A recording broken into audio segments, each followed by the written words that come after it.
So welcome to today's webinar, Northfield Renewable Energy Info Session, where we will be hearing from local experts, city staff, and utility representatives on ways to support renewable energy in Northfield. This webinar is part of Northfield's Renewable Energy Challenge, which launched on Earth Day and will continue through June 15th.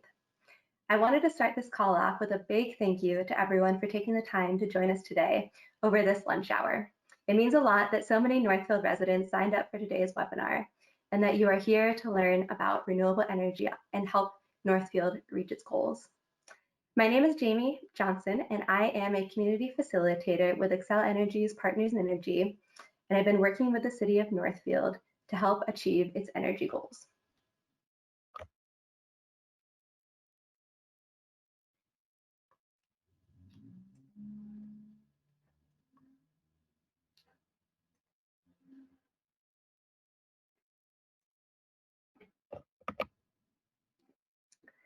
So here is what we have in store for you today.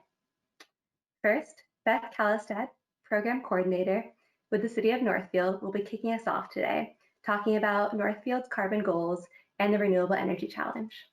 Then Marissa Baer, Community Facilitator with Partners in Energy, will be taking us through a 101 of renewable energy. Next, Tammy Gunderzik of Xcel Energy will introduce the platter of renewable energy options that Xcel Energy has to offer.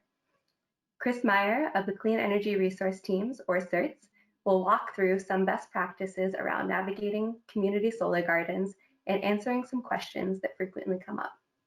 Finally, Aaron Dennis, Building Inspector with the City of Northfield, will talk about the city and county's permitting process for on-site solar. We have a pretty packed agenda for today, which means that we will save most questions for the end of the webinar during the Q&A section. But please continue to send in any and all questions through the chat throughout the webinar. So our presenters for today, Marissa Baer is a Partners in Energy Community Facilitator. Myself, Jamie Johnson, I am also a Partners in Energy Community Facilitator. We have Beth Callistad, Program Coordinator with the City of Northfield. Tammy Gunderzik, Product Manager and Partners in Energy Project Sponsor with Xcel Energy. Chris Meier, Southeast Certs Coordinator with the Clean Energy Resource Teams. And Aaron Dennis, Building Inspector for the City of Northfield. A few last webinar logistics before we dive in. First of all, you should be automatically muted when you join, but please mute your phone or computer when you are not speaking. And when you would like to ask a question, share ideas, please use the Enter a Question feature shown on your panel. And thank you. That's all I have to kick us off. And now I'm going to hand it off to Beth. Good afternoon and welcome, everyone. Thank you for joining us today. I'm going to start by providing some background as to why we're doing this webinar. So the City of Northfield adopted a strategic plan for 2018 through 2020, which has climate change impacts as one of the 6 priority areas. And so as such, the mayor appointed a Climate Action Plan Advisory Board in 2018 to develop the Climate Action Plan. This group had topic area subcommittees, and one of these was focused on energy. The Energy Subcommittee learned about the Partners in Energy program and began to work with them in late 2018 and early 2019. And they developed an Energy Subcommittee report, which became a really important piece for the Climate Action Plan. One thing we learned while developing the Climate Action Plan is that building energy use makes up about 85% of the greenhouse gas emissions in the City of Northfield. And because of that, we knew that building energy needed to be a focus of our work from the get-go to meet the goals of the Climate Action Plan. Our overall goal is to be carbon-free by 2040, which is a very ambitious goal, and we are definitely going to need our building energy use to reduce for the greenhouse gas emissions for that. And so if you'd like to learn more about the Energy Subcommittee report or the Climate Action Plan, you can find those on the city's website on our sustainability page, and you'll be seeing some of these websites pop up in the chat in just a few moments. So after the Energy Subcommittee report was finished, we moved into what we're calling the 18-month jumpstart phase with Partners in Energy. And that included one of the action steps, which is the Renewable Energy Challenge. And so now we'll talk a little bit about that. Go ahead to the next slide, Jamie.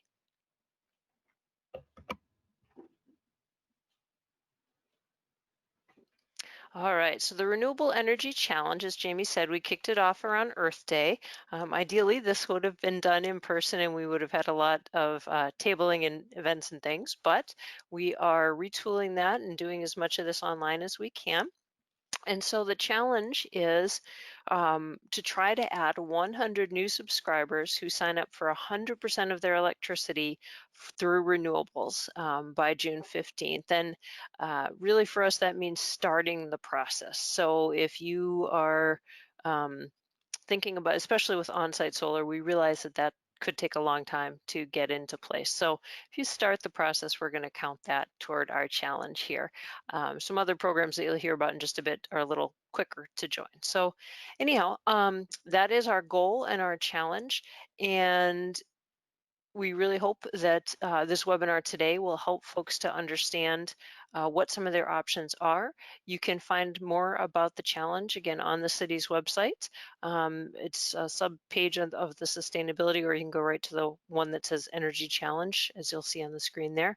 And in addition to signing up for the renewable energy, the second piece that we hope you'll consider doing is sharing that information with folks. And so we're going to be posting a list of all the folks that are willing to share their names above being climate champions, essentially, on the city's website. So you'll see that there's a space there for you to do that, to help to motivate and encourage.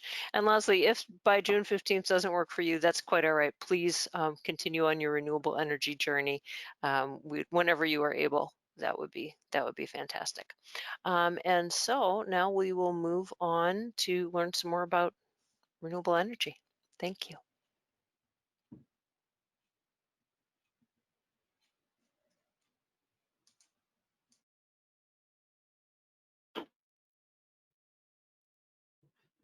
Hi, good afternoon, everyone. Again, my name is Marissa Bear. I'm going to be talking to you today about what just kind of basics around renewable energy, things to consider, and things to keep in mind as we walk through the presentation today. So Jamie, could you move to the next slide, please? So the first kind of just help us, all of our presenters today, understand the audience is to just pose a few questions. So the first question we have, I'll walk through the options and then a poll will come up on your screen. So first, just how familiar are you with renewable energy?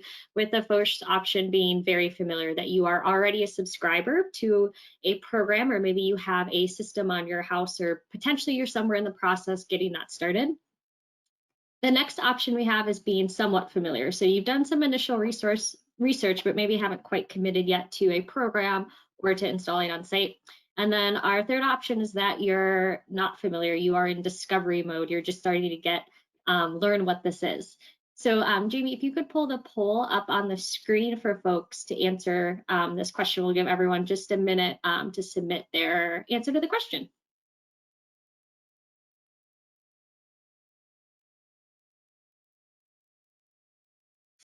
Thank you. You should be seeing a poll right now on your screen. So we are waiting for responses to come in.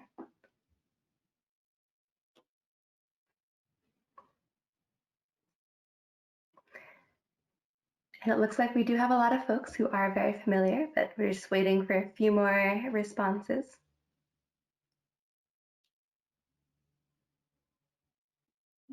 All right, I'm going to close it now.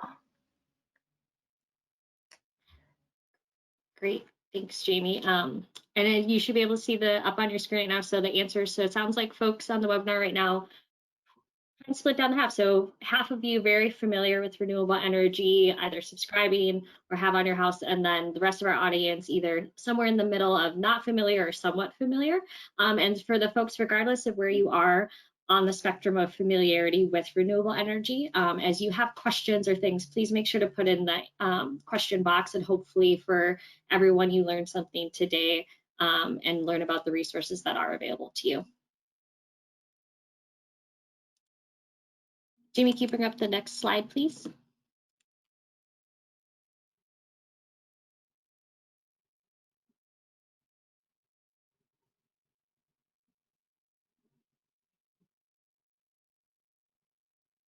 And then our next question then is just to kind of understand what your priorities are when you participate in a renewable energy program. As we go through this list, my guess is that maybe a few of you are going to have, say, all of the above or two of these options. But kind of the question is, what is out of these options that are available? What is your top priority as you think about participating in a renewable energy program? So again, we'll list out the 5 options and then we'll pull up the poll for folks to answer. So the first option, A, is just reducing your carbon footprint. You're participating by wanting to claim that you've reduced your footprint in some way and reducing greenhouse gas emissions. The next option is saving money on energy. Our third option, increasing the amount of renewable energy that's in Minnesota. A fourth option, helping Northfield reach the clean energy goals, as Beth mentioned earlier, to achieve that 2040 goal. And then finally, having more control over your energy sources. So Jamie will pull up the poll for everyone. And again, if you could just submit your response, we'd appreciate it.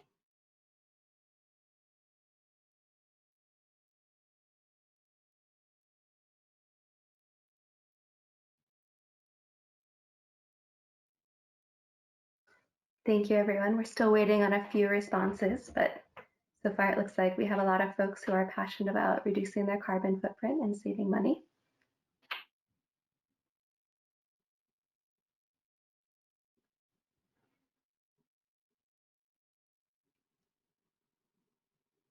All right, I think we have most responses in, so I'm going to close the poll now. Great, thanks, Jamie. So it looks like we have even tie between reducing your carbon footprint and then increasing the amount of renewable energy in Minnesota, followed by saving money on energy, having more control of energy sources, and then helping Northfield reach the clean energy goals. So again, this is just helpful for our presenters to understand kind of what your priority is. And as we walk through the different programs today, we'll keep this in mind and can be able to let you know what programs will help you achieve maybe your top priority, or even as you think, I'm sure some of you on the webinar today are thinking, I wanted to answer all of these, you know, what options as they're available to you as a Northfield resident, how you can reach and achieve these objectives that you set through participating.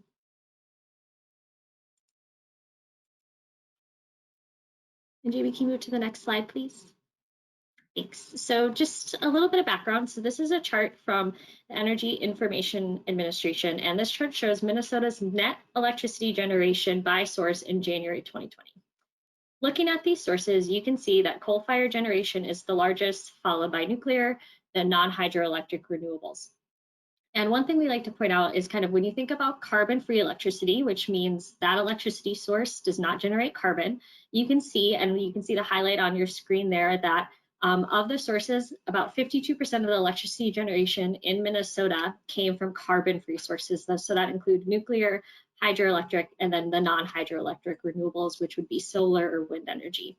And what's, you know, as you think about that with 52%, what's really neat is that that means over half the generation in the state of Minnesota is carbon-free. Next slide, please. And for this slide, just wanted to kind of show, this map shows where the location of solar and wind generators are in Minnesota. As you can see, most of them are concentrated in central and southern Minnesota. And what we'll have in the chat message as well is just a link to this web resource for you, just so if you are really interested in this topic, you maybe want to dive a little bit deeper into energy generation, that this is a public source available for folks to learn more. Next slide, Jamie. So there are 2 options as you think through renewable energy. We kind of like to classify it as the first being on-site. So this would be a rooftop solar system on your home, or maybe it's a ground mount option if you're not able to put it on your roof. The second option is considered off-site. So that would be a subscription program where you subscribe maybe to a solar garden or to a wind farm. And we'll be covering both of these options today through the different presentations, but just kind of it's a helpful way for us and to help other folks think through what options are available to them as they want to support renewable energy. Next slide, please. And then another important piece of the puzzle is the renewable energy certificates, also sometimes called a renewable energy credit, or the acronym you might hear a lot is a REC. So anytime someone generates a megawatt of renewable energy, they get a renewable energy certificate or a REC. These RECs are numbered so that they can be accounted for properly and tracked, and this represents the rights to the environmental, social, and other non-power attributes for that renewable energy. So it's really, this REC is how renewable energy is tracked and accounted for. Next slide, please. And on this slide just kind of is a graphic representation to show that, as you have renewable energy coming from, you have energy being generated from power plants or renewable energy sources, they all go to the grid, and the REC is the way to really track and serve as proof that 1 megawatt of energy has been generated. And next slide, please, Jamie. A way that maybe helps you think about it a little more is think about that you have a single bucket that is being filled from different hoses. And once all the water is in that bucket, you're not quite sure where that water droplet, what hose it came from. So as you think about renewable energy in the same way as it's all going to the grid, that renewable energy certificate, that REC, helps folks track that that renewable energy was created as it goes into the grid for folks to access and power their homes and their businesses. Next slide, please.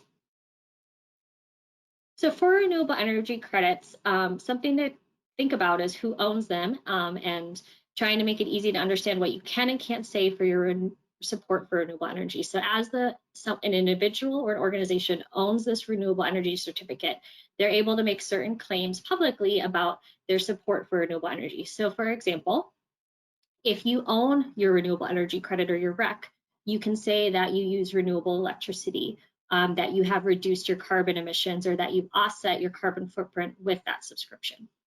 In the instance where you don't own the renewable energy credit, or you buy electricity from someone who sells that renewable energy credit separate from the energy that you're accessing, your claim's going to be a little bit different. An example would maybe be that you can say that you support renewable energy, or that your subscription to a community solar garden or maybe a wind resource supports renewable energy.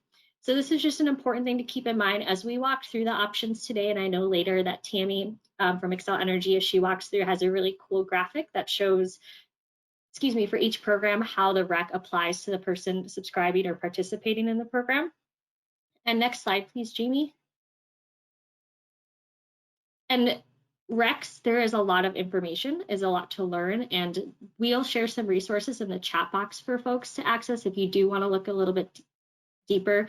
There is direction from the Federal Trade Commission, the Environmental Protection Agency, and then Xcel Energy also has information on their website as well for you to be able to explore those options and learn more about renewable energy credits, among other renewable energy options or programs on their website. And that's all I have for today, so I will hand back to Jamie.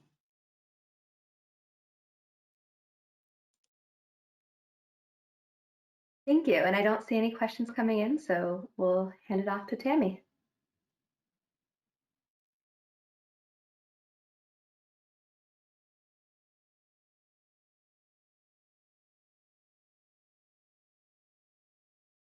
Tammy, we're not hearing you quite yet. Taking the phone off you is always good. There we go. There we go. I was so proud of myself for remembering the webcam. I'm Tammy Gunderzick with Xcel Energy. I'm going to provide a brief overview of our offerings today. This will be really relatively high level, and I want to encourage people to go to our website, read the pages, and don't hesitate to call and ask questions. I think if you explore the different options around renewable, it really adds all the different levels of complexity. Marissa kind of covered some of the points with REC and production and fuel mixes, and it really it makes what energy you use or what source you use a conscious spot versus kind of where we've always just flipped the switch historically. If you want to go on to the next slide.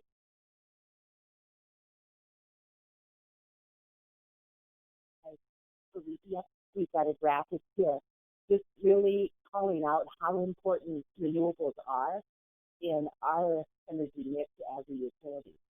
We've made a public commitment to have 100% carbon-free energy by 2050, with an 80% reduction in our carbon emissions from our 2005 level. We're pretty excited. This week we posted our corporate responsibility report on our website, and we've actually achieved a 44% reduction. So we're over halfway to where we need to be by 2030, and continuing to implement the plan to actually get to 2030 without any big barriers in sight. Of course, there's always regulatory concerns that can come up, but we're feeling confident about that. And our customers' role in that will always be important to support not only as we go through those different processes, but also in the choices you make around energy and the priorities that you let us know you have. Moving forward to the next slide.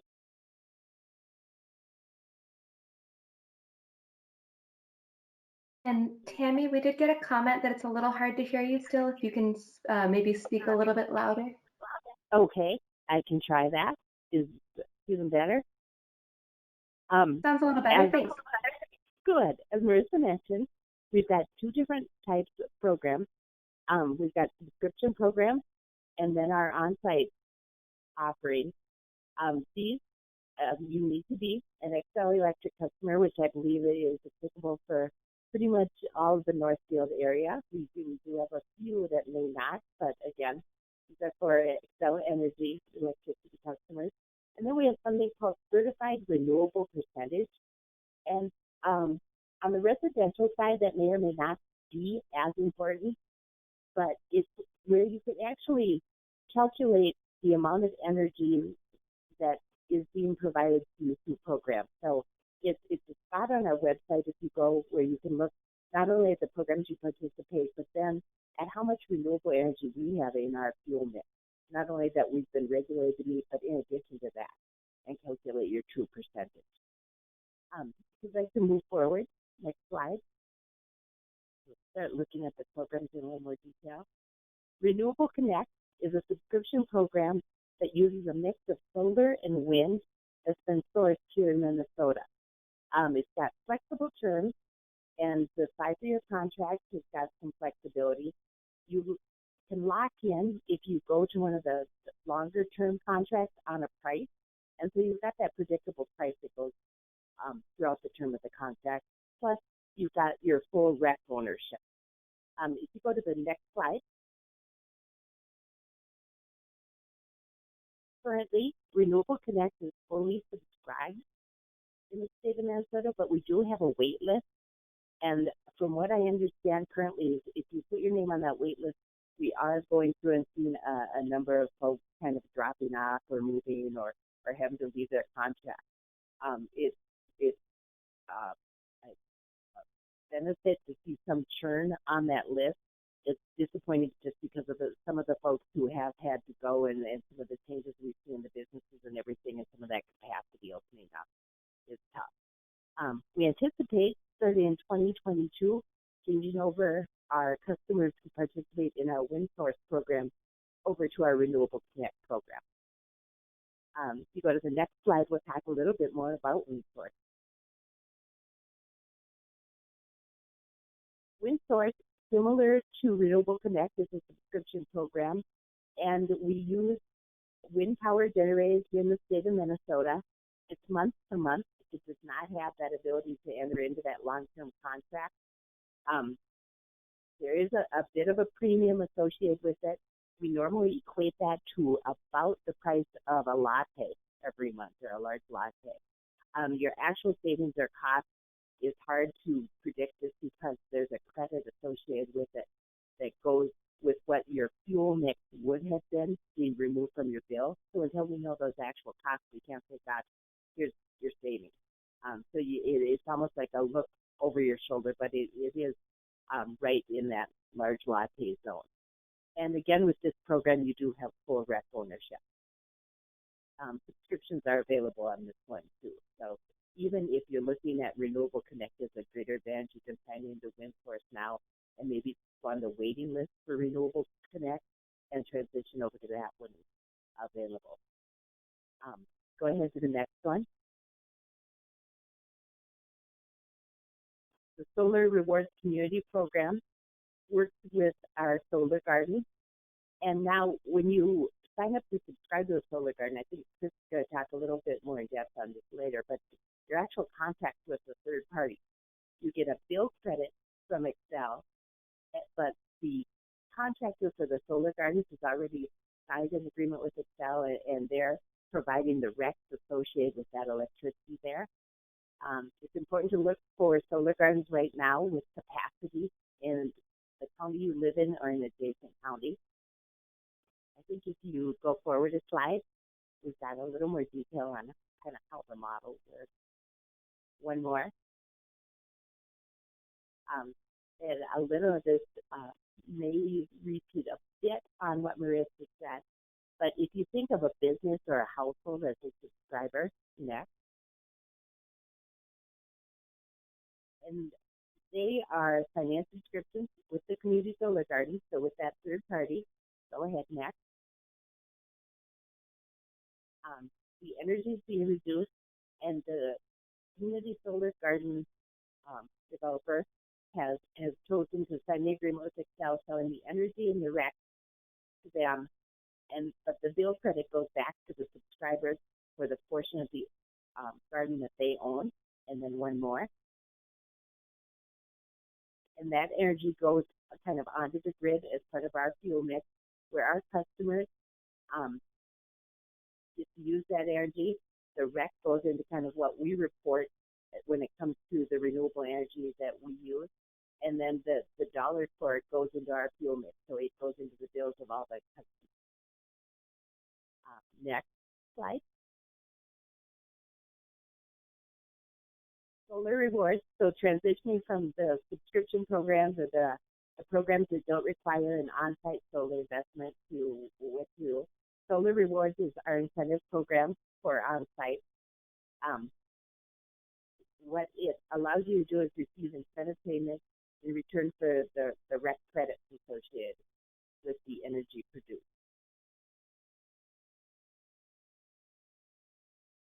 Now, going back, I apologize, I should have mentioned back on the community solar garden, you could actually use a community solar garden, sorry about that, and the Renewable Connect program and wind source for the same energy.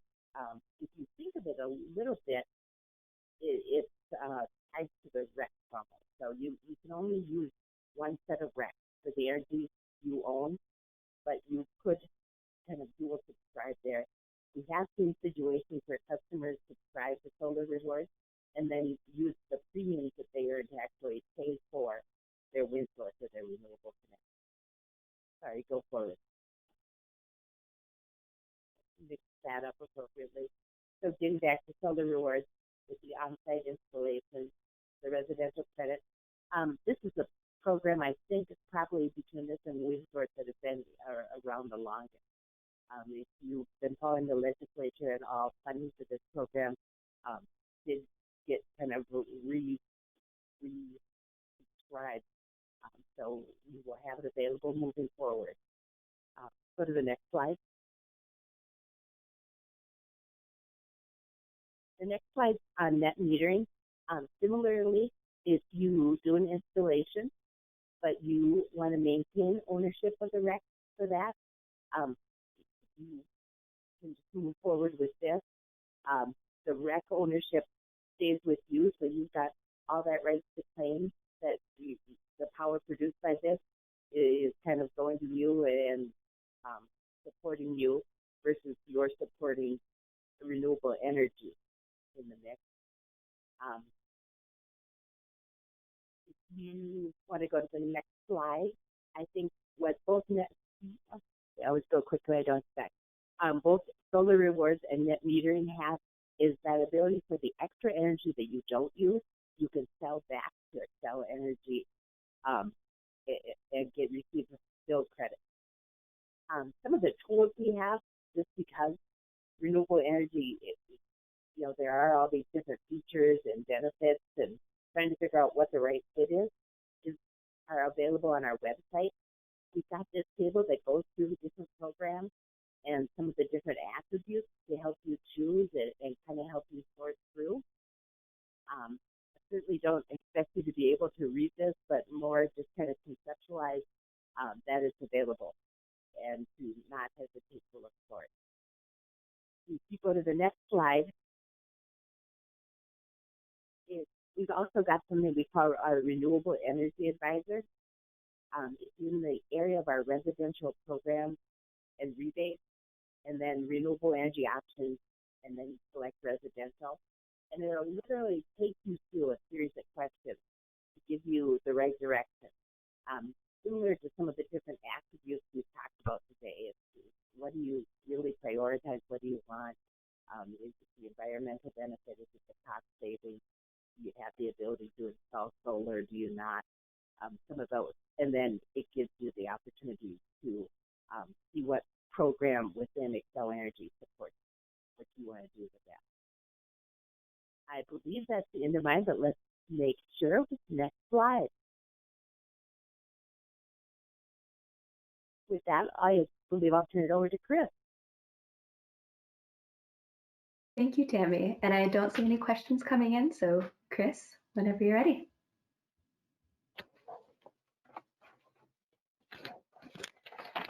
Hello. Yes, please advance the slide. I am Chris Meier, and I'm the Southeast Regional Coordinator for the Clean Energy Resource Teams. And I was asked to talk a little bit about best practices related to community solar garden subscriptions. This beautiful photo is taken in Red Wing. The high school there owns property and has a big community solar garden behind the high school, and the lease is a great benefit to the community and to the school. Please advance the slide. So I'm going to start by telling you a little bit about who Certs is. We are a partnership organization. And so sometimes it's a little easier to say what we're not, because we are not the University of Minnesota Extension, although our head offices are on the St. Paul campus, and Extension is a primary partner.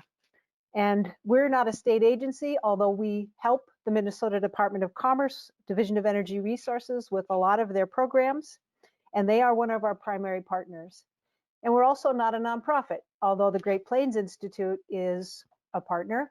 And we're not a unit of government, even though the Southwest Regional Development Commission is an important partner to us. So as a partnership organization, we share resources and we advance the work on behalf of all of our partners, but we were formed by a special act of the legislature back in 2003. And the Minnesota legislature gave us a special mission of our own, and that is to help communities advance clean energy projects. And that can be either energy efficiency or renewable energy. And in our role, we never charge for our services.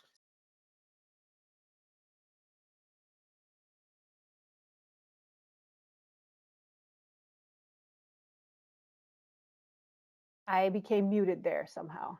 So my main goal is to make you aware of the extensive set of resources that we have to share at Certs. The Community Solar Garden Program, as Tammy described it in Excel territory, is actually quite complex. Subscribers are buying a subscription not from the utility, but from an independent developer. And they can usually get those subscriptions at no charge, but there's a long contract and it is frequently complex, and it often lasts for 25 years. So I can't really share with you the full content of our tools because many times I give a community solar garden and it's a whole hour presentation, not 10 minutes. And we, really just start to scratch into the details then.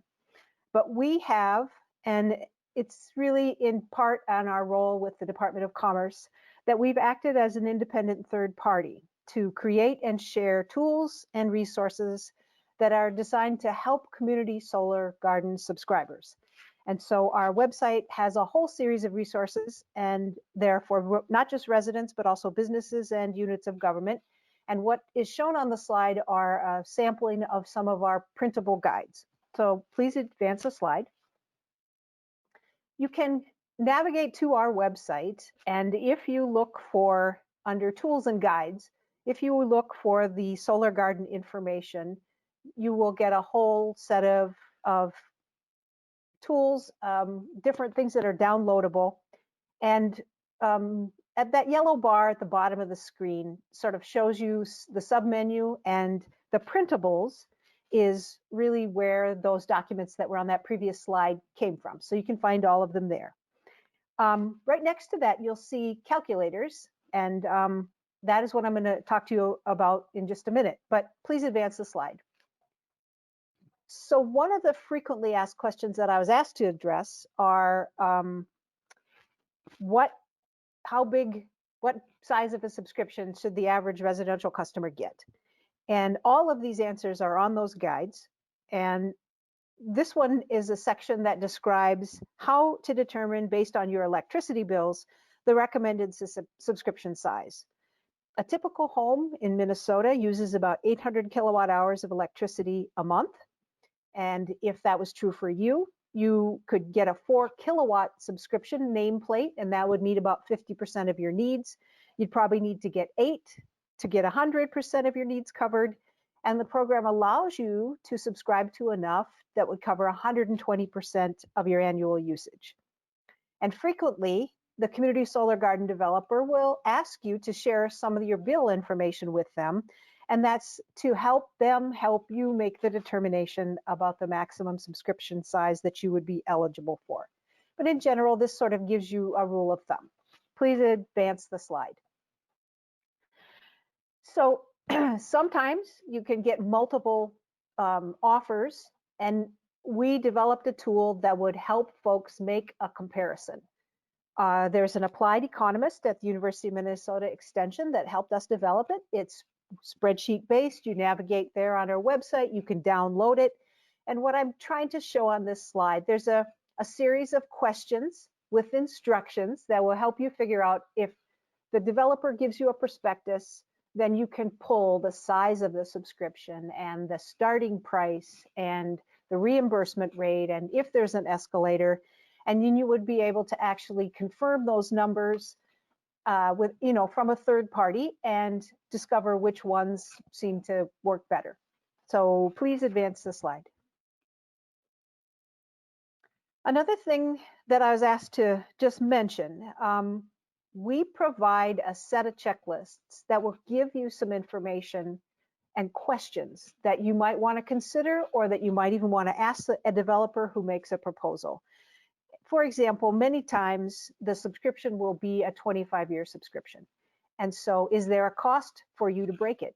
Because what if you decide to sell and move, and you're going to move out of XL territory, and so they'll have to find another subscriber. Will there be any charge to you? But these are the questions that we've thought about and put some thinking into what you need to do to protect yourself and kind of guide you as you look at that contract. So please advance the slide. So Tammy sort of mentioned this idea about, are there community solar garden subscriptions available to Northfield residents? And I wish the question was easier to answer. So Beth and I have done a little pre-work for you, and yes, there are some subscribers, and there are some gardens that you would be eligible to subscribe for.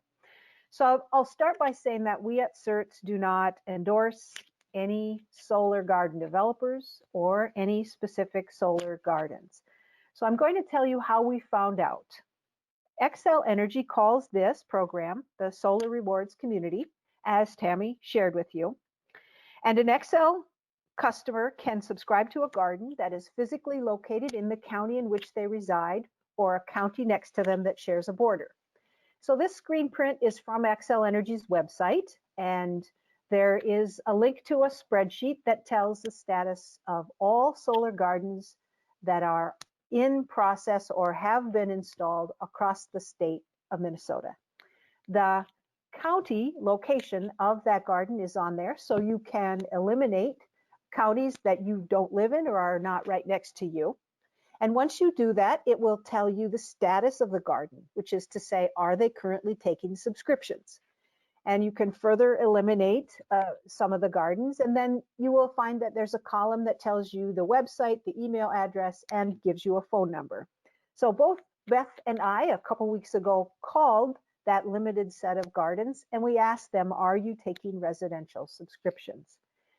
Now, the law says that they can have a minimum of 5 subscribers. And in many cases, it sort of works better for developers if they only take 5 and they are looking for large customers, so businesses or school districts or other units of government, so that it's not as many subscribers to deal with over the next 25 years that the garden will be in operation. So not all gardens sell residential subscriptions. So we called to ask that question, and we came up with 4 or 5 gardens that are currently taking subscriptions. I think most of them are in Goodhue County, but those would be eligible. And then there were a couple companies who have gardens that are sold out, but are working on developing a new set of gardens. So I am not going to share that list with you right now. Beth is working to get that available, and I think she's either going to share it on the city's website or we'll be sending it out as an attachment or an email. So could you advance to the last slide? I just want to share one last resource. This is from our website, and this is really a segue to Erin's presentation. It's about OnSite Solar. It's a 32-page document that is available to download from our website, and it is a product of the USDA, University of Minnesota Extension, and a couple other universities that kind of gives you a guidebook in terms of the steps and what to expect if you wanted to install solar on your farm, on your home, at a farm, or on a business. So that's it. Thanks. Thank you, Chris. Great information there about with FAQs about community solar. And I'm going to pass it off to Beth and Erin to talk about OnSite Solar in Northfield. Thank you so much. We are working on trying to get that list that Chris mentioned onto the city's website under the Renewable Energy Challenge. And if people would like to email me later, if you're interested in that, I can provide that to you. So Erin and I will split up this last piece here. Go ahead to the next slide. So if you're thinking about on-site solar for Northfield residents, we're going to just walk through these steps pretty quickly, but it'll give you a sense of how this would work.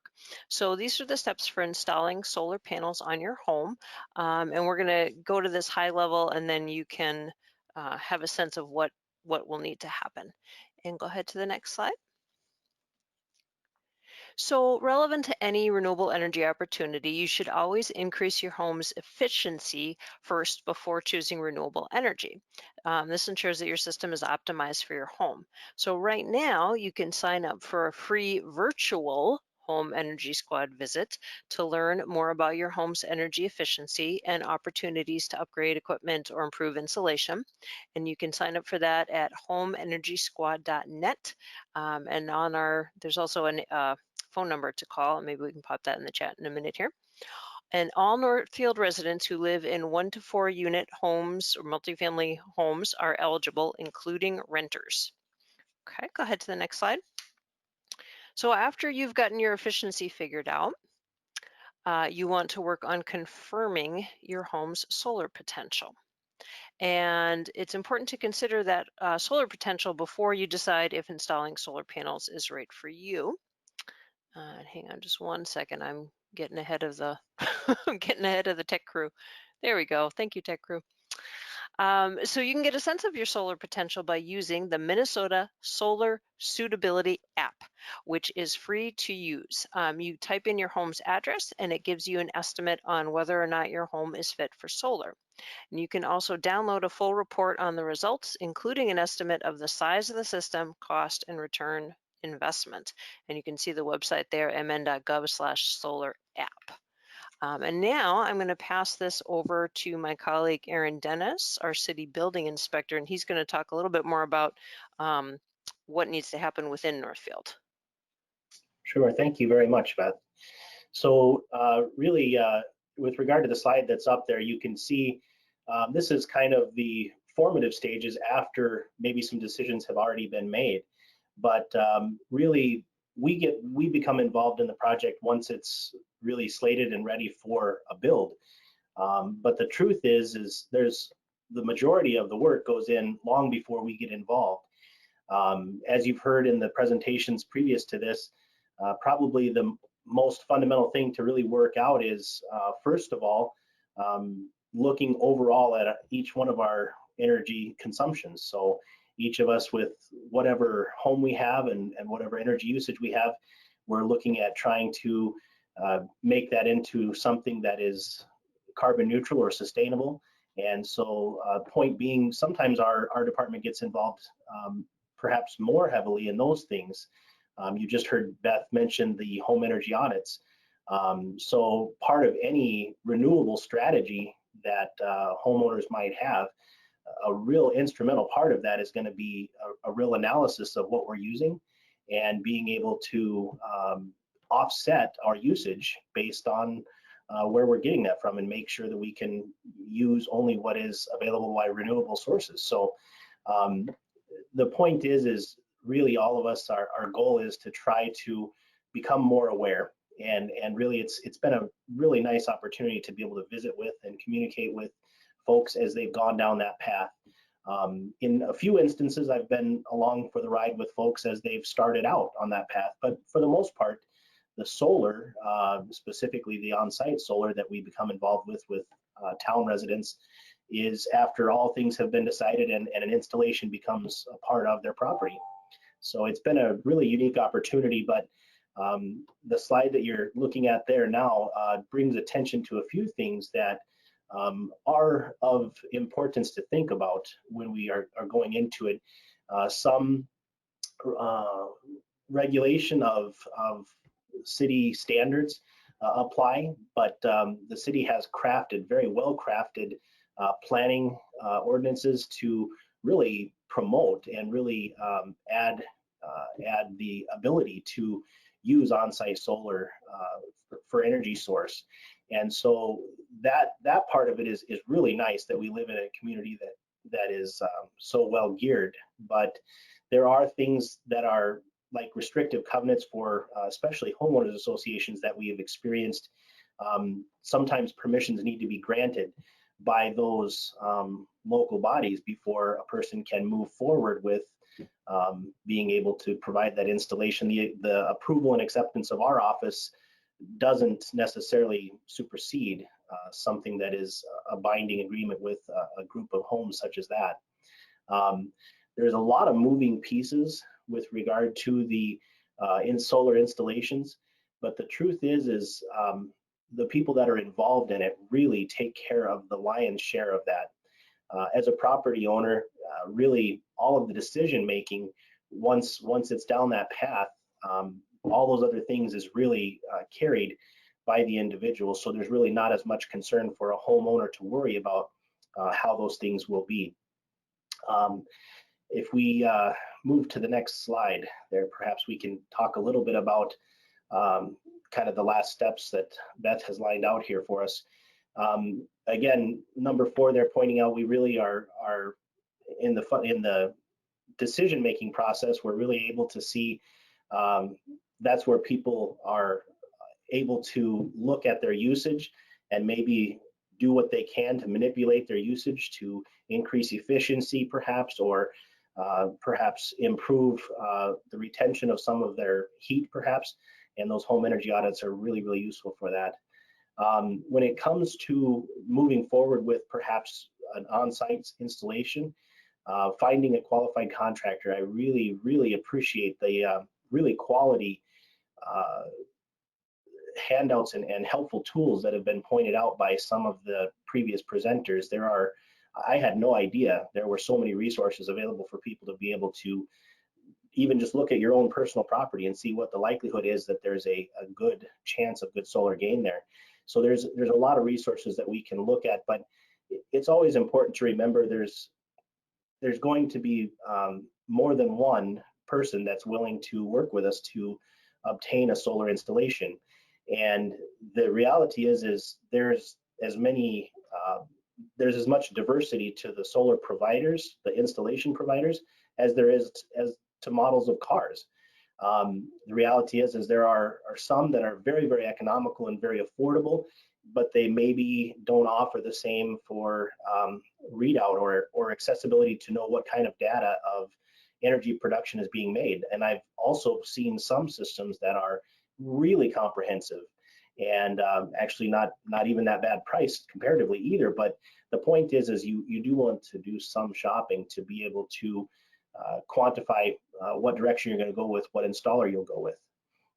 So we've seen a lot of very competent contractors in our area. We're very fortunate that there is so much skill for these contractors.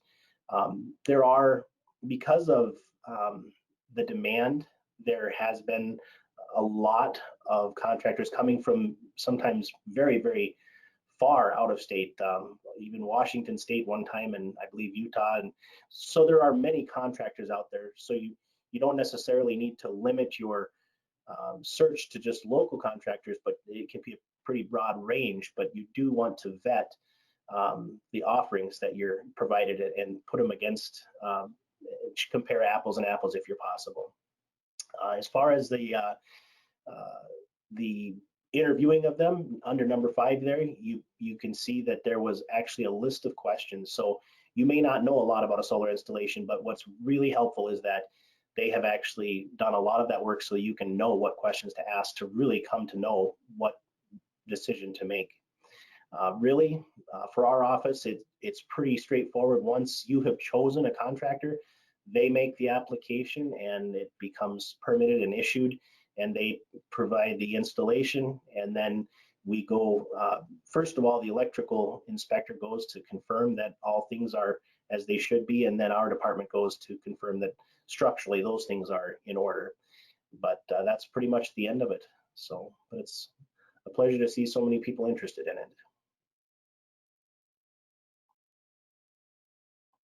With that, I'll turn it back to the presenter. Yeah.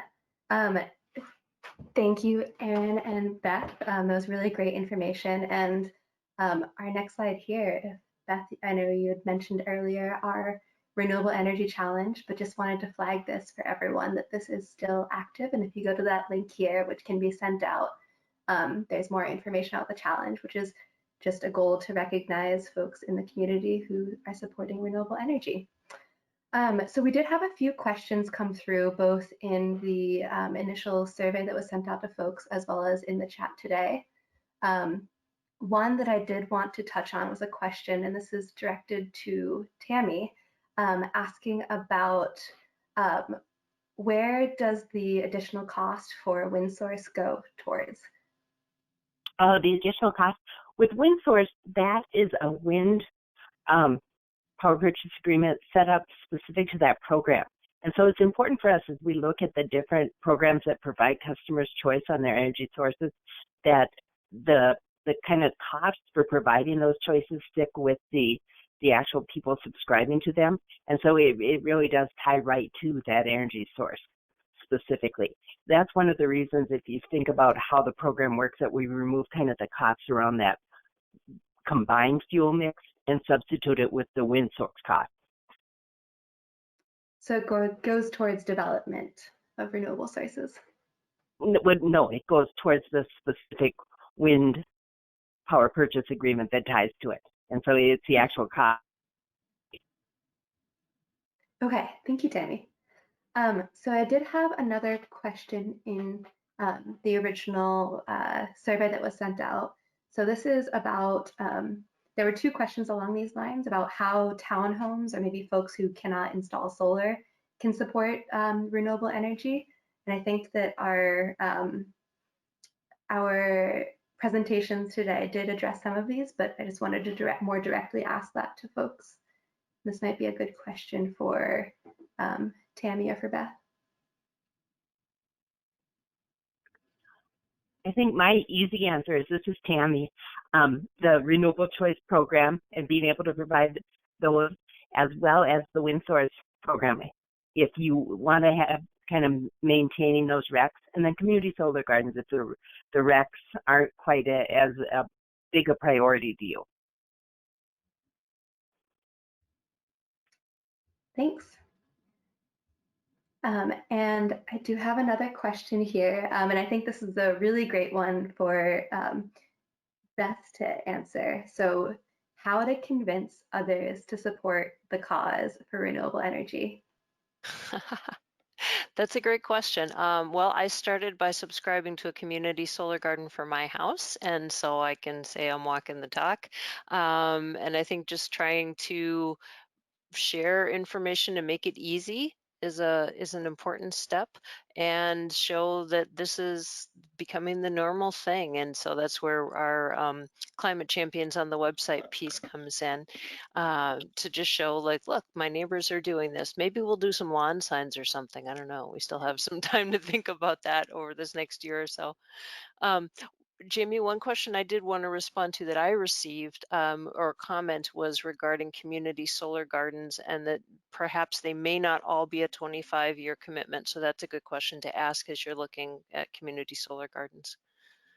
Yes, agreed. And I think Chris did a good job of addressing this in her presentation, but just noting that every community solar garden is different, and so those contract timeframes may be different. So just to make sure that you're reading that carefully is an important thing to address. Marissa, do we have any other questions that have come in?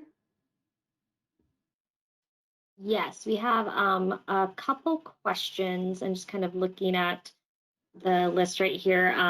There was a couple questions just wanting to learn more about air source heat pumps and the possibility for an on-site solar system. And I think maybe Tammy or Chris from Certs could answer this. And what would be the best resource for people who are interested in that information to go to? Hi, this is Chris. We have been working on a one-page fact sheet that I think is now available on air source heat pumps. And so I can find the location on our website and send a link to Jamie so that, yeah, there we go. Beth has it. Awesome. Good work. Yeah. It's kind of a newer thing, and we had it vetted by some other utilities, probably Excel, I'm not sure, and some contractors. So. Thank you. And just noting that we will be sharing a number of resources after this webinar for those who signed up. So thanks, Chris, for flagging that. Yeah, I mean, for someone like myself, so I am an Excel customer in Winona, and we do have an air source heat pump. And the thing is, it can do air conditioning and it can do heating, and it's incredibly efficient. And the fabulous thing is that it is 250, 300% efficient in the kind of the shoulder months. So if you're concerned about carbon emissions, it's like you do not have to use your natural gas boiler, and you don't have to pay as much as maybe resistance heat if you think that electric heat is expensive. So it's a kind of a fabulous new development in terms of efficiency.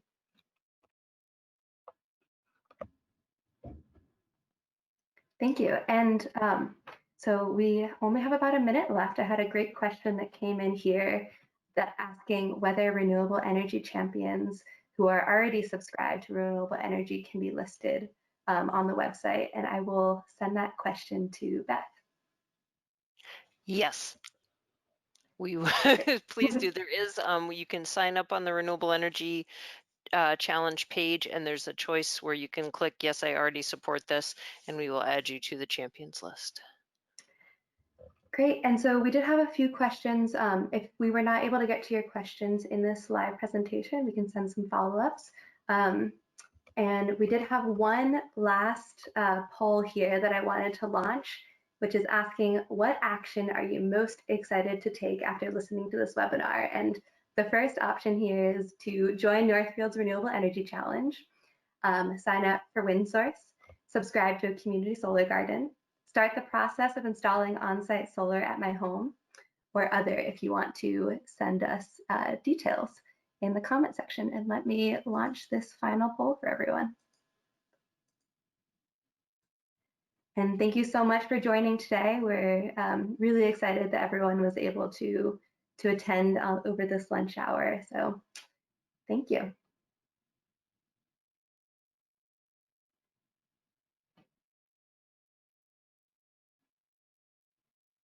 And we'll just give a few more seconds here for other folks to get their things in. But so far, it looks like we do have a lot of people who will be joining the Renewable Energy Challenge. So we're really excited to have everyone on today who's excited to do so. All right, closing that. And here are the results. So it looks like, yeah, we have quite a few folks who will be signing up for the challenge, others who are interested in now subscribing to WindSource, and a few more who are looking at community solar gardens. So thank you all for your participation in today's webinar. Again, if any questions came in that we were not able to address, we'll follow up, as well as sending some resources, and we will have a recording of this webinar available. Okay, thank you all.